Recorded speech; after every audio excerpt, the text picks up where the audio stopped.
Day 3। আচ্ছা, good afternoon everyone. তোমরা সবাই কেমন আছো? আশা করি অনেক ভালো আছো। আজকে একটা কাকির বাড়িতে গেছিলাম, তো দেখছি কাকি আম মাখাচ্ছে। তো আমরা সবাই আজকে আম মাখা খাবো বিকালবেলা, গরমের মধ্যে টকটক। এই দেখো, কাকি 3টে শুকনো লঙ্কা পোড়া দিয়ে আম মাখিয়েছে, এত টেস্টি হয়েছে।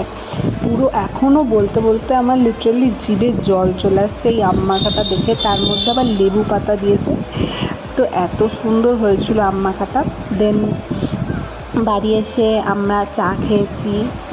তারপরে এইটা বানিয়েছিলাম দই কলা, তার মধ্যে একটু জলজিরা দিয়ে, এটা হেলদি স্ন্যাক্স। তো এটা তোমরা সবাই ট্রাই করতে পারো, বহুত টেস্টি লাগে, টক টক।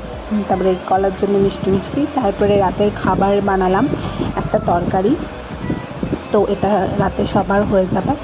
তো আলু, পেঁয়াজ, তার মধ্যে জল, নুন, চিনি, মানে শর্টকাটে যেই ইয়েটা হয়